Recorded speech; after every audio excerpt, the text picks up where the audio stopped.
Hello, everybody, and welcome to another edition of Talkin Baseball with Colangelo and Shaun Salehi here on Big Train TV. Tonight's show, as every show is brought to you by the Dandy Walker Alliance, a proud partner of Big Train Baseball. Visit dandy-walker.org to learn more today. And today we are so happy to be joined by two guys who are very familiar with the Big Train organization, Drew Strotman and Dan Austin.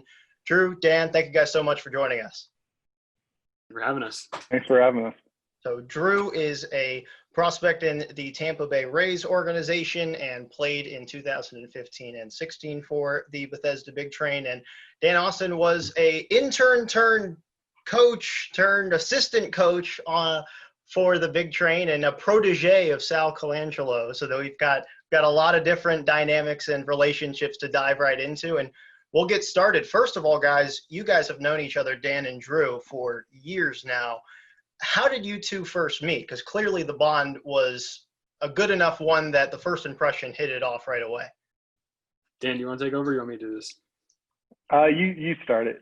All right, so I'll just say, obviously, St. Mary's, I played there. Dan was also affiliated with the team there. A lot of time right off the bat we spent at team functions and whatnot. We weren't roommates right off the start freshman year.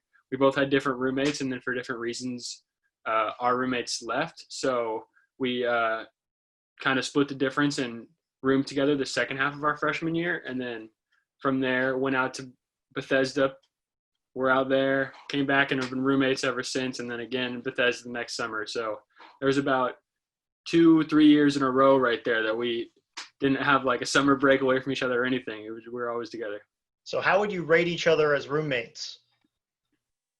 Ooh. I'm gonna have the lower rating. I'll give him an 8.5. All right, hey, he's not bad. He cuts himself short. I'll give him a solid like 7.7.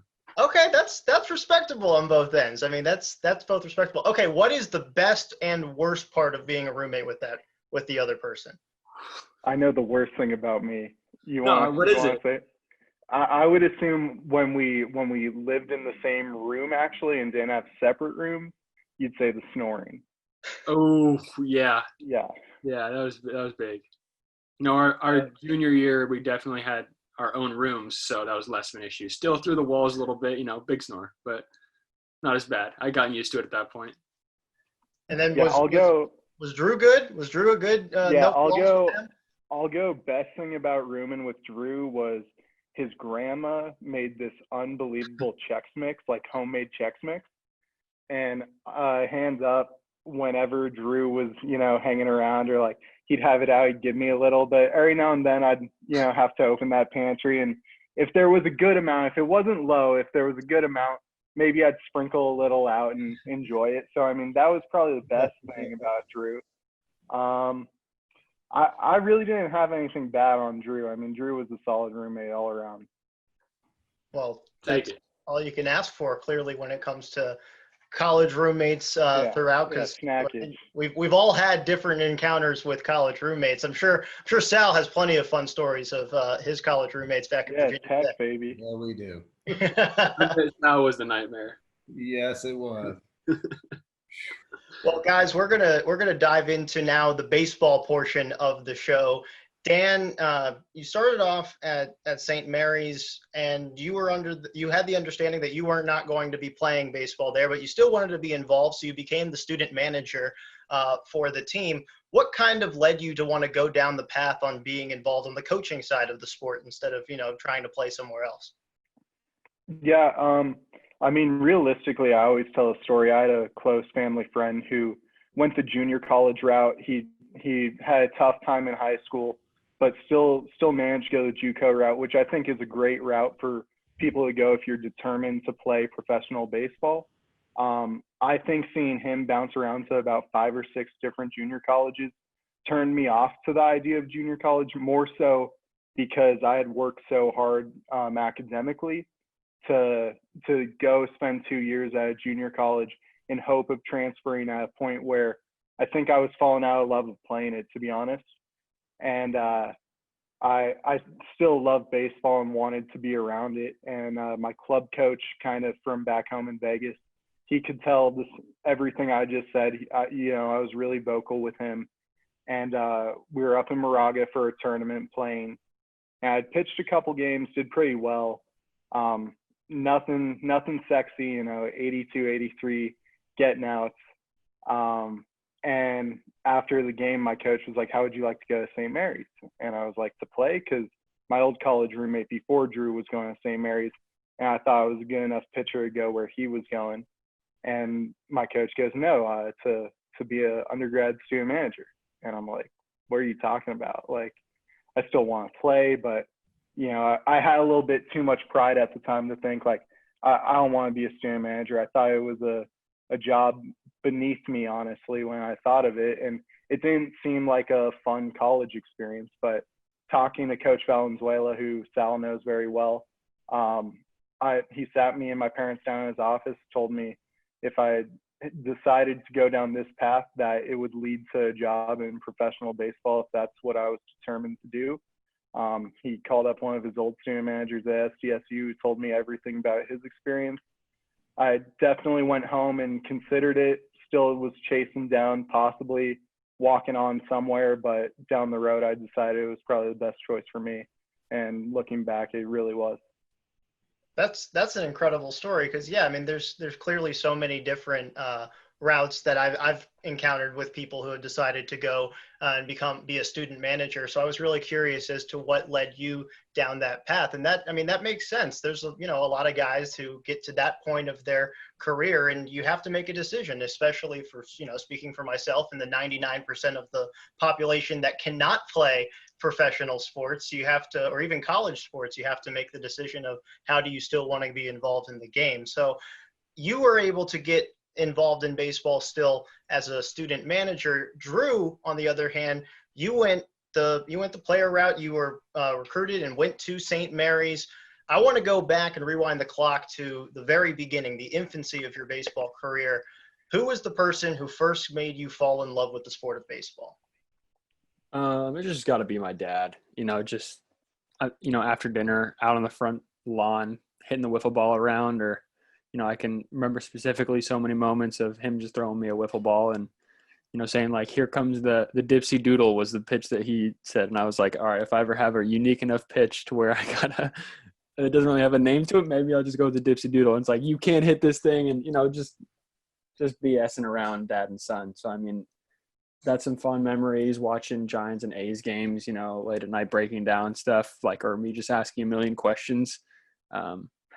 We both enjoyed that. So that was definitely like my number one love. And, my family as a whole probably enjoyed baseball the most of all sports. We went to the most baseball games, and whether it be Giants, A's games, San Jose Giants games down here in the South Bay area in California. That was a lot of good memories for sure.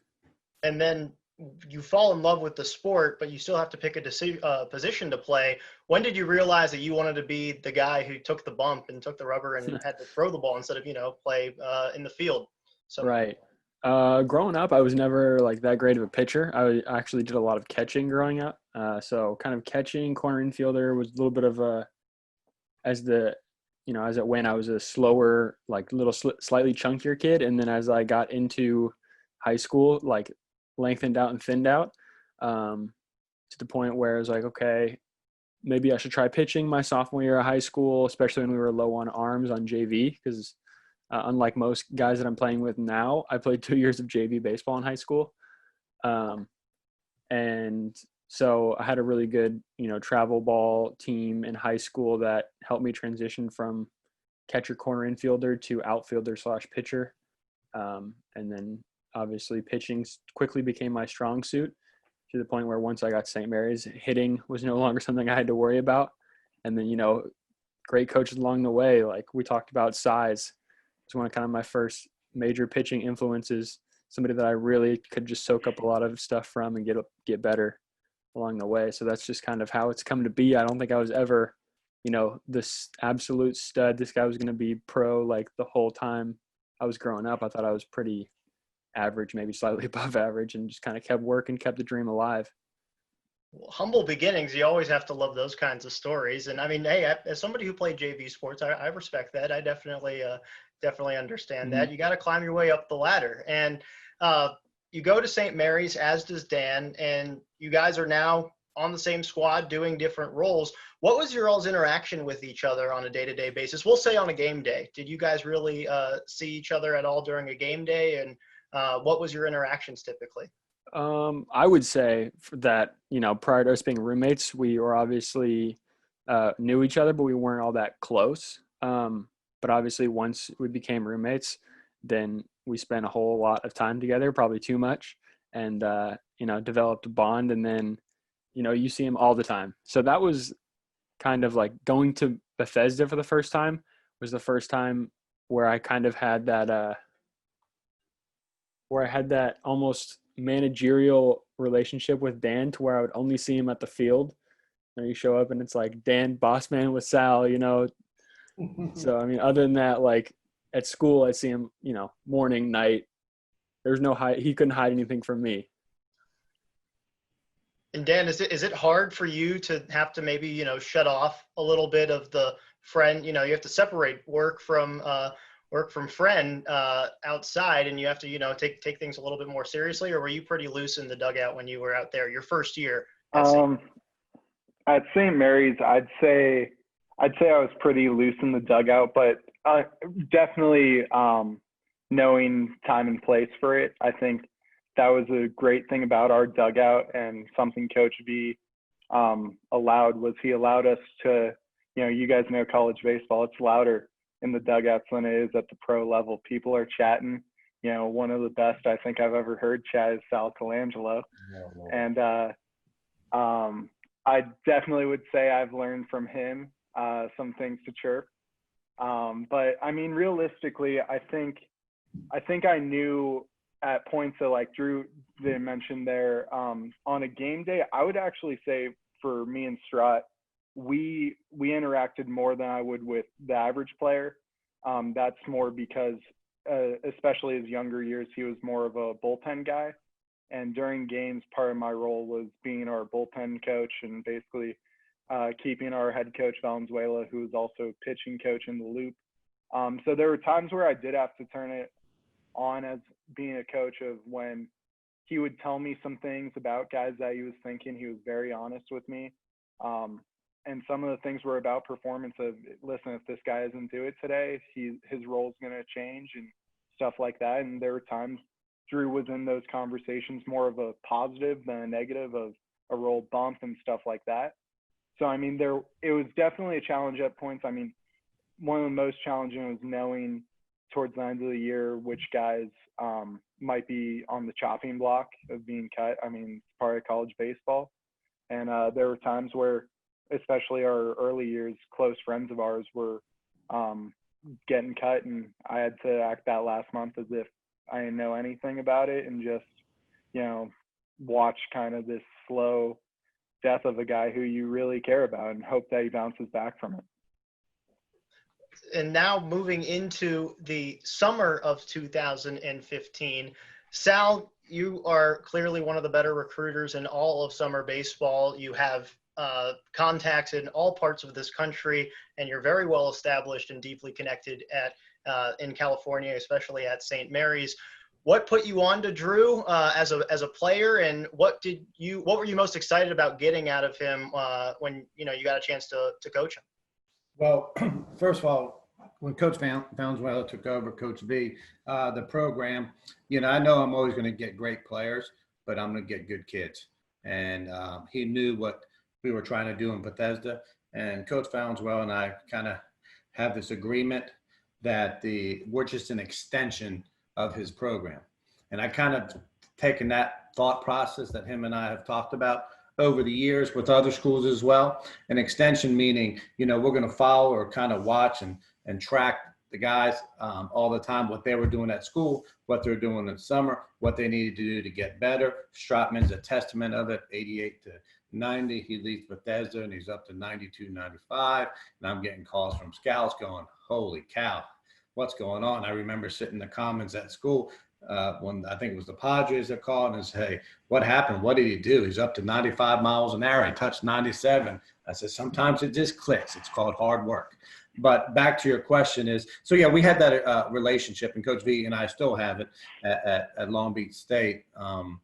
Obviously, we didn't get to play this summer, or we would have had 4 guys coming from Long Beach as well. That disagreement, he told me a lot about Drew, and I liked what he had to tell me, and I knew that relationship, that I was going to get a great player and great kid, and that's kind of how it panned out. And then a year later, Drew made probably one of the best decisions he's ever made, along with Hunter Renfroe. You don't have to go to the Cape to be great. You don't have to go to the Cape to be drafted.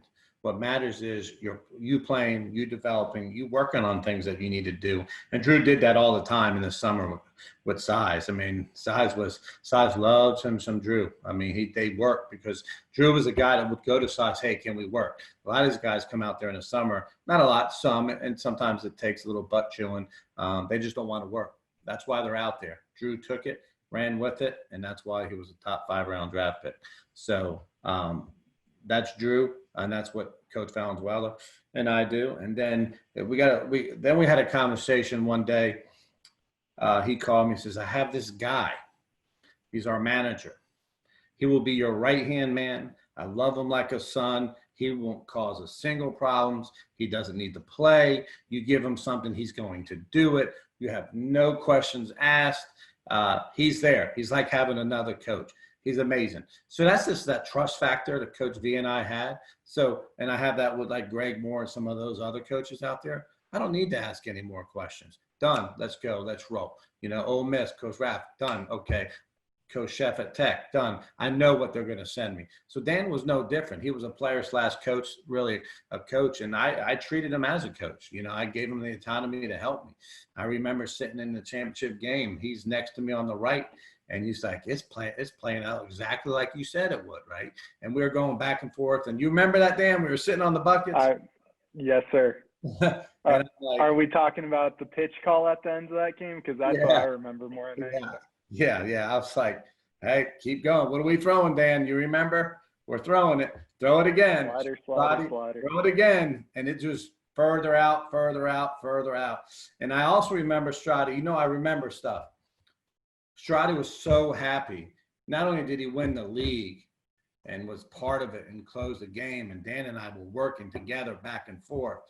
I believe you guys won your conference that year at St. Mary's and went to regional. So those guys got the double whammy. They won the regular season or the tournament at St. Mary's. I believe they went to, was it UVA regional?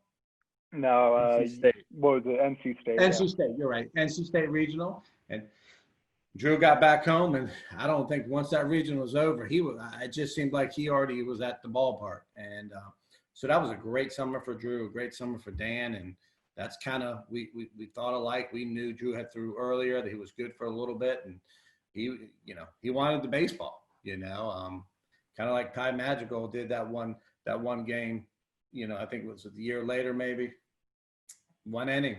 All I need, Ty, is 1 inning. And, that's just that's just the type of kids they are coming from St. Mary's, so it's awesome. So that's how we got Drew, and Drew ended up coming back the next year, continue to work with Size and get better. And Dan came back and Drew gets drafted, and I was still trying to beg for Dan to come back, but I understand he had to do some bigger and better things, which I get. But it was a family. It was a lot of fun. I look forward to having those guys, especially the guys you go on back and you get back from year to year, the Logan Driscolls and the Hunter Renfroes and those guys. And it's not even about their ability to play. It's about their character. It's a long summer. It's hot. It's humid. We're sitting there in the third base dugout, Dan and I, and we are like sweating like we're getting out of the pool. Strati and them are joy boying out in the bullpen. They got shade. They got cover. It's 20 degrees cooler. And Dan and I are like sweating. But when the game's on the line or it's close, what do, Dan? I call them, I won't say it, but they all come running into the dugout, right? Yeah. So, and I tell all the pitchers every year, I don't like you. I don't like any of them. They're all your size. And I don't mean that literally. I just say that because I have the utmost trust in Size or Lopez or whoever my pitching coach is to educate me, help me. What do we want to do? Here's what we're doing. And we've rolled with it ever since Strati left. So it's been awesome. It's been awesome. So that's how Strati ended up with us. He would probably agree. The reason why he came back a second year, as did Hunter Renfro for the same reason, and Dan the same way. And Yeah, Dan, I mean, there was that was a lot. It was literally a great recap of the entire your all's entire time in summer. I want to dive into a few individual moments, and one in particular that I'm interested in is Dan. I mean, first of all, what is your reaction when you hear that, hey, you get to go be part of a summer ball team in a coaching role, and you also are now learning from somebody with the pedigree of Sal Colangelo? The second part of the question, what was the first lesson that you remember Sal teaching you as a coaching assistant? So Sal told you his end of it with Coach Valenzuela. One day, probably early spring semester, I think, he called me in his office and said, "You want to work this summer for a team? I'd rather you do that. I think that's more your style than going home and hanging with your high school buddies and reliving those days." I mean, and he's right. I mean, I wanted to keep working. And he offered me either to go to Bethesda, Maryland, or to the Alaskan League. And he had played in the Alaskan League and was trying to talk me into that more. And for me, it was more so Drew and I had recently become roommates, and then the two other guys, Matt Toscano and Zach Kirtley, were both going to Bethesda as well. So I had three guys I knew at that spot, so I felt more comfortable doing that. So yeah, I decided to go with Bethesda. I remember Sal's first call with me, and he asked me if I was ready to have the best summer of my life. One of the first things, and he couldn't be more correct on that prediction.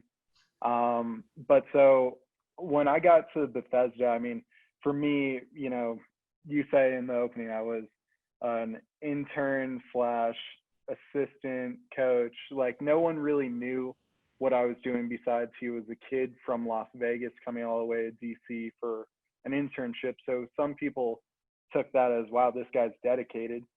And from the jump, Sal, took me under his wing. And I couldn't tell you what the first lesson I learned from Sal was, but I'll tell you the thing he's taught me more than anything. He was probably the first coach to really sit me down and show me how to scout players during a game from a dugout. And between him and Size, I was really helping Size and him more than anybody. Size, I was helping chart games, and Sal was, going over scouting reports with me. So as I'm charting, I'm writing down, if we notice a guy, can't speed up his bat, he can't catch a fastball, so we're just going to keep blowing it by him and stuff like that. But I mean, Sal, more than anything, taught me, the mental side of baseball too. And I think the best example I really saw of that was in Cody Brown from Mississippi State. He was my first summer, him and Blake Smith, Mississippi State boys. I was their roommate at Miss Becky's. And Cody had already been there, I believe, only 1 year. And, Cody was well adjusted to Big Train and loved it. But I also saw how Cody worked, and I think part of that was his background at Mississippi State and his growing up. But I think a lot of it had to do with Sal as well, and teaching him not to take seconds off. I mean, I saw that guy steal home, I think 2 or 3 times on catchers who were just there for summer ball and would, go down to a knee and lollipop it back to a pitcher. Cody would find ways to do that. And I mean, that's all Sal's teaching, I think. Wow. Yeah, that's really insightful. And I mean, the players are clearly getting a valuable experience and getting an opportunity to grow their game, but you're there as well in a similar role in that you are growing your knowledge of the sport. And like you said, you're getting a lot of valuable experience working with players. What was the most challenging thing that you encountered during that summer that you then were able to kind of figure out as the summer went on? But it was a challenge at first. I don't know. That's kind of tough. I didn't really have too many struggles, I felt like, in Bethesda, Maryland. But I mean, I do remember at first some guys thought I was a player. like they thought I was a pitcher, and that it was just kind of a practical joke we were playing, that I was just in the dugout, in uni, and eventually this guy's gonna pitch, like he just needs time off or something. And I think it took them seeing me printing out the charts to realize, like, this guy's not playing. So I mean, I think that might have been it, but I mean, really, I didn't find too many struggles out there. Sal, was there ever the thought in a blowout game, Dan goes out and takes the bump for a couple pitches? Yes. Yeah. No, it was originally gonna be pitch. It was, I think, the first year I begged him. I was like, let me just get one inning when we clinch, because we were gonna clinch early, and we ended up not doing it. But then the second year I changed it from pitching to I wanted to steal a base.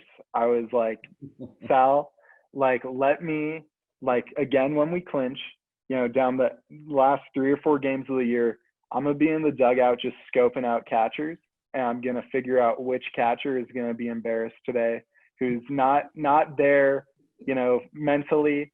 And I was going to look at Sal, have him tap me in. I was probably going to tape my arms up, wear Oakley's at 8 o'clock at night, do the whole deal. But I think what happened was the commissioner said I hadn't signed a contract or something. So yeah, liability. They didn't want me blowing out my Achilles or something trying to steal a bag, but I would have taken that risk. I think Sal and I had something bet on that too. Yeah, I'm sure. You make a lot of bets when you're sitting on the bucket next to somebody. Yeah. Now, Drew, you go in as a pitcher, and you have a very good first summer.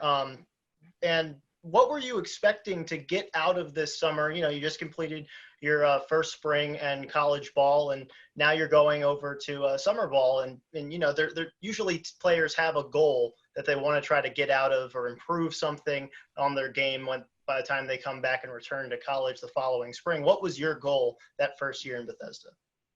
Well, my first year at St. Mary's, I did a lot of, like Dan said, a lot of work out of the bullpen as a freshman. So, you had like kind of limited innings. So going out to Bethesda, I knew I was going to be put in a starter role. And that wasn't really going to change. So I just knew I was going to have a good amount of innings to get a lot of work in and get better and work on stuff. Because, in game is the best time for growth, especially out there. Size. I got out there, I said, hey, listen, I throw this slider. That's great. Fastball. I want something that I can, change eyesights with. I want to throw a curveball. So I says, okay, we're going to throw a first pitch curveball to every single hitter, and you're going to get a good feel for it. So it was pretty ridiculous, because you think that's an exaggeration. Literally every hitter got a first pitch curveball, and it's kind of unbelievable they didn't catch on. It was laughable. By the 5th inning that they were still swinging at curveballs in the dirt or taking curveballs for strike on the first pitch right down the middle. So, I mean, I went back. I pretty quickly had a 4-pitch mix because it was just that sort of culture. I never had a coach immerse me into that sort of style of learning. Just dive right in. And then, like, what I didn't know going in, you quickly learn is that sort of competitive, we're here to win culture that we had at St. Mary's very much carries over here at Big Train. Like Sal was saying, it's very much just culture rolls right through. We're expecting to win championships. That's no secret. So, I mean, I wasn't looking for a fun summer ball experience up in Canada where drinking age is 18 and you can go wild. We were there to work, get better, and win. And we did that, that's for sure. Yeah, that first year, I mean, you guys end up going up against the Redbirds, who were the rivals of the Big Train for so many years. And it comes down to an incredible series. And you were involved in a wild game looking back at the box score. It was a 15-inning thriller that ended up playing out over 2 days. Sal, what is it like being part of a game that ends up stretching over multiple days, and then you come back and you have to decide, who's pitching at certain times, but you're trying to also rest guys for later in the series at different games. What's going through your head, and where are you seeing Drew in this whole equation? Well, I have that predetermined. That's just what I do. I'm very proactive, not reactive. My biggest thing with the guys is just making sure they're mentally prepared, not to let this slip by. Because you'll see a lot of guys, like Drew was saying, it's just summer ball. We're not here to work. But really making sure. And Dan was a big part of that to help me do that. Making sure that they're working hard, making sure they're mentally prepared, making sure they're ready for the next pitch. They're on and off the field, doing the little things. I didn't want them to kind of lose sight because I believe we started it, and then we had to go back to the Redbirds, and then after that game, we played another one, right, the same day, I believe. And it was making sure that they were prepared and they stayed focused. And there's a lot of ways to do that, but they did it. And I knew what we had because Dan will tell you, Dan and I talked about it before both games, what we were going to do when it got to that point, and it played out. That's just knowing your players, knowing the other players, knowing your personnel, knowing how you're going to use your personnel in what situations. And I think us as coaches in Bethesda, all of us, including Dan, did a very good job at that. We had a game this weekend on Saturday. I'm coaching this other college league just for fun this summer. It's just 7 inning games, and it was a draft, and D1s, there's some really good players and there's some really average players, but nonetheless, it's good to be out there. Games are packed. They're all in Vienna, Tyson's area. And it was a draft, and I drafted a team. Of course, now I'm the bad guy because my team is 2-0, and we scored 20 runs in 2 games. And, the whole bit, my pitch is throwing strikes, and we're stealing bases. And but to my point, the coach came over. Yeah, what you think that lefty threw the second time? I said, Coach, he's pretty good. Yeah, we're just trying to get to know the players. I think that's one thing we do really well. Before the season, I already know the players. Like I knew Strotty was coming in August, and Strotty didn't know what was going on. He gets to campus, and it's like, hey, you're going to summer ball, and you're going to Bethesda Big Train. That's just the way it is, and that's the way it is with a lot of these coaches. So, to my point is you got to know your players. You got to know their weaknesses and strengths. You got to know when you're going to put them in and when you're not going to put them in. Do I want to put Dan in with the top of the meat of the order? Do I want to bring Dan in the last couple innings to get us some innings and get us some outs, Neither. I mean, that's just what you have to do, right, Dan? I mean, I'd be at the bottom of the order with you, Dan, when it came to throwing on the bump. But a lot of people don't do that. It's the little things. And when we're on the field, we hit 2 line drives the other day, and they know the run. And they were both to the first baseman. I don't care if it was for the third out. You're going to run through the bag. That's just you play the game the right way, and it becomes a cancer. So, yeah, and that really long marathon of a game that first summer ended up not going your way.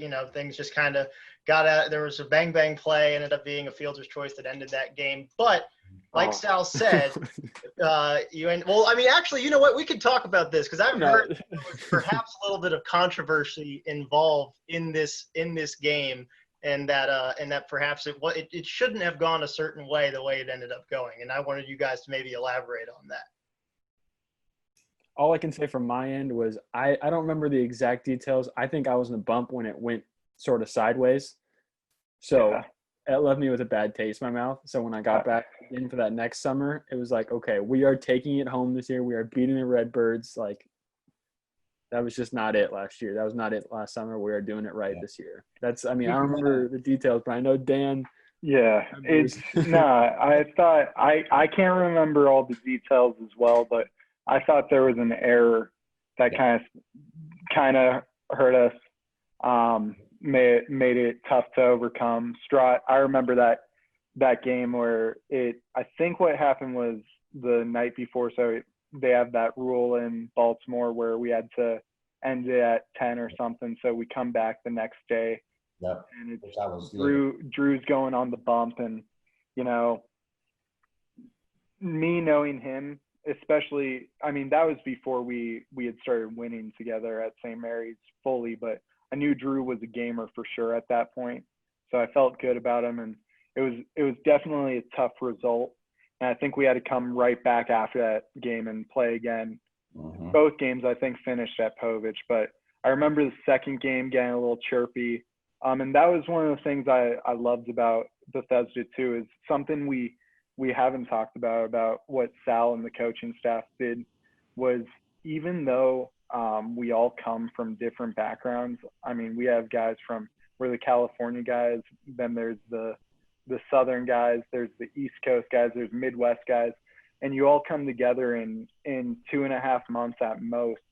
You try to form a bond. And I think some of the teams we played, we rolled in laughing and having a good time. And you saw the other team was like, how many more days do I have to be here? And that wasn't the case with us. We clicked, I think, almost all the team both years. But that first year, I remember in that second game, Chris Lewis, who I think was the league MVP, another great player from Sac State. The pitcher came off the mound and trucked him kind of on a play that felt unnecessary at the point when I think that game was close to done as well, and they were about to win it. And I remember Logan Farrar on deck, ready to take on the whole Redbirds team, which of course then that becomes J-Mo's coming out of the dugout, Calvert, a bunch of guys, Monaco, and it really was guys having each other's back.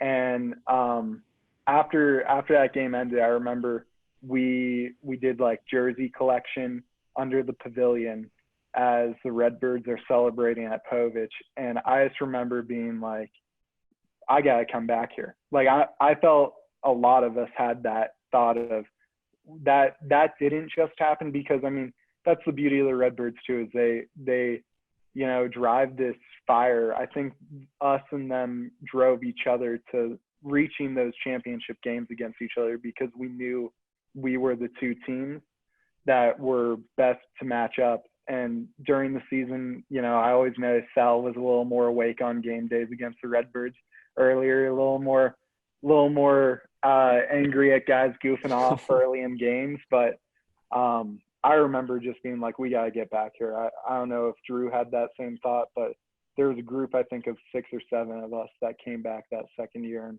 winning the second year was well worth it. Well, you guys end up taking the fire that kind of, was stirred in your bellies based off the way that first summer ended. You go back to St. Mary's and end up having one of the best seasons in program history. You guys go to the first regional in school history. What was that like, being part of such an incredible run for a small school to go and, accomplish all of these firsts, just knock off milestone after milestone after milestone, and be part of a really incredible journey? Well, I'd say that our regional was us, Navy, obviously the host NC State, and then Coastal Carolina, who ended up winning that year, right? Yeah. Yes, so sir. We played Coastal in our first game, and it was a close game for a while. I thought we had them at one point, and got away from us. I didn't throw that game. I threw the next game against Navy when we were on the losers block, 2 and done there. I did not pitch well that day. So, that too was like, we went 2 and out in that regional. Yeah, cool, little school there, but we're not there just to show up. We want to win.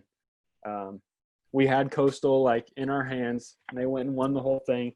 So, that also, from then, after the regional, that another sour taste. I was like, all right, let's get out to Bethesda. Let's get to work because we got things to work on. But obviously it was a great experience. I wish we could have done it every year. I wish we could have went and at least said we won a regional game or won a regional, went to a super regional. Wish we could have said we won a super, but it is what it is. It's just, we lost. He's talking too negative on this. I understand, and that's the competitor in Drew Strotman, that he remembers the end of that season and how it felt. But I think how you spoke on it, Shaun, is, before Valenzuela got there, that program was, out of how many D1s are there? Like 290 something. They were probably 283, I would say, at that time. It was just not a good program. And when Valenzuela took over the year before we got there, he told that group, do everything you can, but I got a giant class coming in behind you that are guys I'm picking. So you better play pretty well if you want to be a part of this program moving forward. I think their first year they won 17 games out of 52, is it? And then they're below 5. they're really bad. But definitely growing pains. And then when we came onto campus, we ended that year, we went 28-27, first time over 500, I think, in 3 decades or something like that. And, you know, it was still a tough year where we had times where it was like, are we good? And then, I mean, when you're 28-27, you go on runs where you go, yeah, maybe we could do something. And then there's times where you go, why are we playing right now? Like, what's going on? So by our sophomore year, I think Drew came back from Bethesda, a much more polished pitcher. You know, I think what you said about his curveball and making that 4-pitch mix was huge.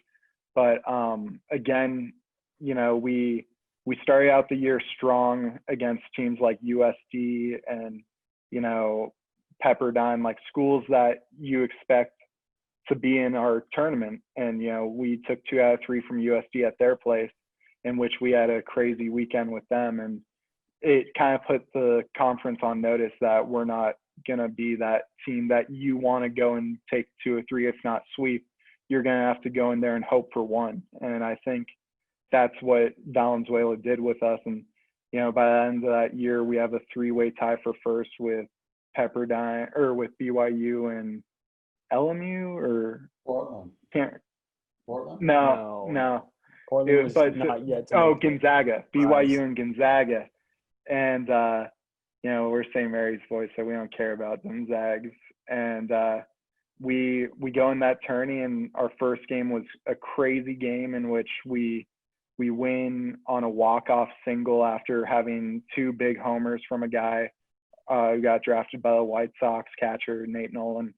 And that kind of led us into this tournament and going, no, we're the number 1 team here. We're not, you know, just happy to be here. We're going to make some noise. We hadn't been in that tourney, I think, ever. And we swept through that tourney. Last game was easy. Drew got to close it out.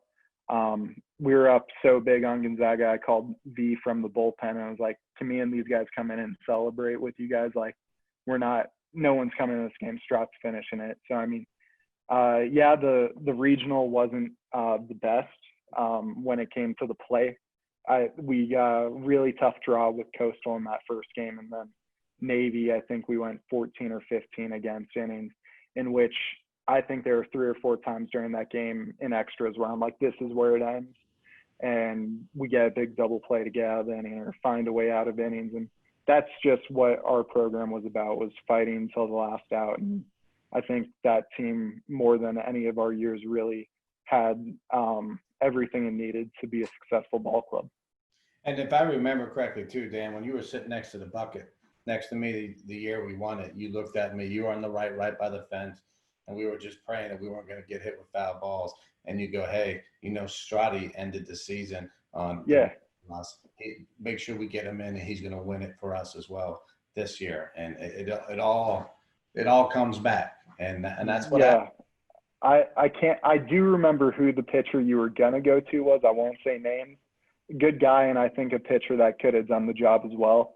Right. But realistically, from my experience with Drew and what he had done earlier in that year, I knew he was the guy to finish that off. Yeah, I got a little benefit of having a little bird in Sal's ear. Yeah, rooting for me. Angel or devil on his shoulder. I truly was going with Drew, but you know. Yeah. You said that. Well, I mean, we'll jump right into that game. I mean, Drew was part of a great team that year, that summer, and you go into a pivotal game 3 again against the Redbirds. It's a great game. You come in after 6 innings of great ball, and I mean, were you handing Drew the rock, saying, "Hey, this is going to be yours through all the way home," or did you kind of maybe have a couple of? I mean, I'm sure you had different plans set in place, but there has to be a lot of confidence in a guy to send him out in the 7th and to close out the 7th, 8th, and 9th, and the league championship on the line. Yeah, no, totally. It was Drew's ball. We planned it. Dan and I and everyone talked about it, but no, I knew once Drew got the ball that we weren't going to need anybody else. He was ready to go. He had such an incredible summer, incredible year. We were just a matter of watching and watching the art of pitching, and that's what he did, especially when he struck out the last guy. I think slider, and kept going away, further out. I just didn't want to hear Size say, why throw something else? Why? Yep, right. You remember that? Yeah, That was the best. No need to. Learn the pitch, because when you throw fastballs and the guy's late and you throw a slider and he gets a base hit, you're getting a ringing from Size on. Yeah. Through something that. I said that this weekend. I said, you just blew a fastball right by you. The guy, you come and you're throwing everything, hanging, breaking ball, or changeup. Like, what are you doing? Like, sometimes coaches or even pitchers or anybody makes the game a lot harder than what it really is. Keep it simple and roll with it. Changeup's working. You know what's working. And he's clueless. Double it up. Have some fun with it. Mm-hmm. Like Strotman said, that's how you learn. Throw it. Well, how do you, Drew, handle stressful situations like that? I mean, you come in, it's a 3-1 ball game, and you end up giving up a home run early on, and then you settle down and things end up going great from there. How do you kind of find a way to settle down after things can look like they're about to go really bad? And, it's deja vu all over again. You're facing the same team with the championship on the line, and you don't want to be the guy that has to walk off the field and, like Dan said, have a sour taste in your mouth. You want to this time come out on top. How do you deal with those pressure situations? I guess you just play the game that you've been playing since you were 5, and you're not on the mound thinking like, oh no, here we go again, I'm gonna lose it again. This is still like beating the Redbirds. This is like our chance to do it to them. This is not, I mean, Shaun, it's all about attacking, then more so than trying to evade and be defensive. I mean, this was a big year, Shaun. I mean, the Redbirds and Big Train, John Kerry, who's a Hokie as well, we'd walk out at the last meeting every year and go, hey, we'll see you in the championship. And these guys would vote on things. We'd look at them like, oh, okay, thank you. We'll see you then. But, we won the first 3 or 4, and then they won the next 3 or 4 tournament. So it was, trying to get off the skid there. And, we had some unfortunate injuries and everything. And, pressure builds and excitement builds. And I can tell you, I remember that championship as good as any of them. First of all, that team was just unbelievable. It's the 2017 team. I was actually surprised that they weren't number 1 in the country either. They were pretty special. But I do remember afterwards, winning the game. We had a good time. I saw Dan, my man Dan was in tears, having a good old time. Yeah, you are. Dan's big crier. Get out of here. Yeah, that's for the record. But anyway, Strotty was calm and cool, collective. He knew what he was doing. And you have confidence and you act like you've been there before. He has been. He's been in big games his whole life. There's no pressure. Just go and pitch your game. And that's what he did. That was my bottom of the 3rd dog pile that year for me. What's that? Yeah. Bottom of my 3rd dog pile that year when we clinched the conference regular season, when we won the tournament, and then when we went out there, bottom of 3 dog piles in one year. Pretty good year. You can't ever take that back. It was the greatest thing. And that's like I tell the guys that come in the summertime. I mean, some of these guys never get an opportunity to win a championship or nonetheless be on a winning team, and to do it in the sense of accomplishment and pride. It feels good. It's a lot of fun. It makes it worthwhile. And, it starts with Dan and my coaches and the players and the whole organization. I mean, it's a great time. I mean, I've been doing it for a while. Kind of sucked not doing it this summer, but, we'll get back out there next summer. Yeah, absolutely. I mean, we all hope to get back to baseball going into 2021. Guys, I'm going to try to wrap things up a little bit coming up, or the next couple of minutes. But I just really quickly wanted to touch on the fact that how we've gotten to where we are today. I mean, Big Train ends up. You guys finish your time there. You go back to St. Mary's, and Drew, you have yourself a very good year, and you start, like Sal said, getting on the radar of scouts everywhere. And now you end up being a draft pick to the Tampa Bay Rays. I mean, I never get tired of asking this question. I'm sure you never get tired of answering it. Where were you when you got the call? And then what was the feeling like when, you realize you're going to have your dream come true to play professional baseball? I was here home in California with family. Day 2 of the draft, moves away from, the big TV on MLB Network, and it becomes broadcast on MLB.com, and the names roll through a whole lot faster. You have your advisor at the time, which becomes your agent once you turn pro. That's the one feeling with phone calls and kind of limiting you getting necessarily phone calls from scouts and you having to do the numbers as a player, and trying to be overwhelmed with that. So you kind of just get to sit back and enjoy the show. I mean, obviously nerves are at an all-time high. You got a chance to go and play professional baseball, which as a kid, you only dream of. And, you just keep pushing the sport as much as you can, go to Bethesda, still not even thinking about, oh, hey, I'm going to be a draft pick in 2 years. I'm trying to win a championship now. I'm in Bethesda. You're just taking care of every moment. And all of a sudden this draft moment's here and you realize like, okay, now I'm going to have a major life shift. And now I'm going to go from being a college student athlete to now baseball is actually my job. Like somebody's actually paying me right now to go play baseball. So, now it's like, okay, now I really get to pour my heart and soul into this game.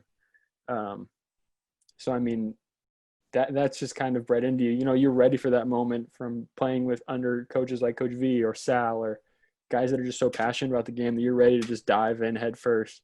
So when your name gets called and you know that it's going to be the right opportunity, it's like the green light for a race car driver. You're just getting ready to step on the gas and enjoy the ride. That's for sure. And Dan, your story is not over here too, because you end up interning at PSI Sports Management and then end up getting a job there, which just so happens to be the agency that represents Drew. I mean, was there any idea that going into it that, hey, this was going to possibly end up being a connection again down the line? Or, did you find out and call, hey, buddy, I mean, guess where I work now? Yeah. I mean, of all the things in Drew and my relationship, I think this is the most random thing. So Drew, I remember right before winter break, his junior year, when, that's a time for some guys where advisors will start to check in and want to help guys getting ready for the draft. And it's a point where, amateur players have to make a decision on who they trust helping them with that decision, because they, like Drew said, they're handling the calls with scouts and with front offices to see where the player is at in certain aspects. So when the draft comes, they know everything they need to know. And so Drew, I remember one day we're sitting in our apartment and he's like, this guy Dana is texting me, he's an advisor. Is this okay to send back? And shows me this long text and I'm like, yeah, it looks good. And so then go home for winter break, and one of my mom's friends from high school knew this guy who worked for an agency, knew of my background, and this guy was in Vegas and wanted to meet with me at a Starbucks, just talk about what it's like to be an agent. At that point, I didn't think I wanted to go that route. I thought I wanted to work for a front office. And I was like, yeah, I'll go meet with him. It never hurts to network and meet new people. And so I went, sat with him for 2 or 3 hours in this Starbucks. And during the conversation, he's naming all of the people he works with. And he says the name Dana Corey. And I'm like, that sounds really familiar. I wouldn't just think of that name. And I go, who do you guys represent? I think my roommate's talking to you guys about advising him. And he goes, I don't know, Dana only checks on 2 or 3 guys max a year, so he'd have to be pretty special. And I go, I think it's my roommate still. I don't think that discredits him. And I go, who do you represent? And the first name at that point was James Shields, was their biggest client, in which Drew, I remember telling me that. And I go, you guys are talking to my roommate. So, it's a good thing to know. And, it was nice meeting you guys. I was actually meeting them for an internship for someone else at the time. But then things changed and I decided to look into that internship. I know Sal mentioned he was trying to get me back for a 3rd year. Felt, as much as I love Big Train, I felt I needed to grow in other ways to work in baseball. And I thought this was a great way to do it. So I decided to intern with them. And I mean, Drew will tell you at that time, our client is Aaron Judge, and it was his rookie year. And that spring when he was going off hitting, he hit, I think 20 homers before I got to the office to intern. And Drew and I would be sitting in our apartment watching games, losing it. How is this going on?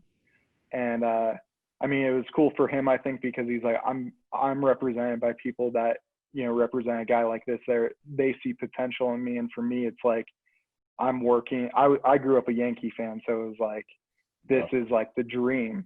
You know, my dad's like, are you kidding me? But after interning with them that summer, Drew told you his draft story. That was the first draft I got to be a part of. So it was pretty cool to get to see his name come off the board and be a part of that with him. But it transitioned to me working with them after college, and, you know, my position's grown over the years, and I really enjoy what I do more. You know, Drew's a great client, and, you know, with him, it's not a client, he's a best friend. So he gets a little more extra from me when it comes to stuff. You know, he knows to call me if he needs something, but, you know, I like all our clients and what I get to do with them. So, I mean, it's really a great position I'm in, and love what I get to do. Well, that's awesome. Sal, one thing that you've always said throughout, you know, us doing this series all summer long is how big and important the family aspect is of Big Train and the organization, and how much it means that, you know, like Dan said, you bring people from all over the country to meet up. And in this case, you have two guys who met in college, came over to summer ball, and, you know, have stayed friends for a very long time. What does it mean to you to see guys that you've worked with on both in the dugout and, you know, talking to them as a player, coaching them, see them still have a connection so many years down the line? It's very special. It's breathtaking to see and really know, you know, see them grow as, you know, in their late teens to their 20s, and to see what they're doing now. If I was a betting man, I would bet on them. It would not surprise me. Because of the hard work and dedication the two have. I saw it with Dan on the field with us in a different aspect, and I saw Strotty when he wasn't pitching, what he did with size. So it's special. It means a lot to me. You know, I think I'm going to have to be a Tampa Bay fan right now because I'm a Mets fan, only because I think there's 3 or 4 in the Tampa Bay organization that, you know, that will play. And I was talking to Logan Driscoll, who we all know is very close with me and lives right down the street. About it, and I just think it's special. And when Strada gets up there, and I told Logo the same thing, you know, we got Hunter up there already. Talked to him not too long ago, and then our boy at second, Brandon now. So, but I'll be there when they do, and I'm sure Dan will be as well. I can't be any happier for Strut and Dan and see their careers take off like they are, and it's special. So I appreciate you guys, because I learned a lot from you guys as well. You're a testament of what hard work does, and believe it or not, I mentioned you guys a lot throughout the years in summer ball, just about what it's like. And Drew, just you specifically, I compared you to Hunter Renfro when the guys want to come back or not come back. I won't mention the names, but there was one from St. Mary's this past year, and I tried to explain to him, he's a dime a dozen. You need to come back and get your innings. You don't need to go to the Cape. You need to come back here and work and get better. And of course, I use Drew as an example, because really what matters is Drew making that jump from the fall to the spring and being drafted. And he played for the Bethesda Big Train in the Cal Ripken League. He did not play for the Cape. So he went there and did what he had to do. If he didn't have a good year and get better and work hard, it wouldn't have mattered. He wouldn't have been drafted as high. So it's not surprising. And I'm just tickled to death. And, you know, I do appreciate you guys, and I think about all you guys all the time. Shaun will tell you there's not much I haven't forgotten about, even going back to the early years of 2005. We've had some great conversations. So I remember everything, and hope you guys understand that it's very special and memories, and that will last forever. So thank you, both of you guys, and stay in touch. Will do. Yeah, Sal, appreciate you. I mean, I don't want to go on, but I mean, you really taught us. I mean, everything, you know, I've learned in this game, a lot of it comes from you. So I mean, we love staying in touch. I don't think we talk enough, but you know, we check in here and there. But you know, I've definitely circled. I thought this was going to be the summer I got back to Povich to, you know, I get to act like it's work now, but it would definitely be a trip to see some old friends. Yeah. Well, guys, thank you guys so much for joining us today. I thought this was an incredible conversation. And I mean, really, it shows, again, just how strong the bonds are that you form during summer ball and how they can sometimes last a lifetime. Thank you, Dan. Thank you, Drew, so much. Both of you guys, best of luck going forward, especially when we return to the diamond, hopefully in 2021. This does it for this episode of Talkin Baseball. Thank you guys so much for tuning in. For everything else you might need Big Train related, keep it right here on Big Train TV.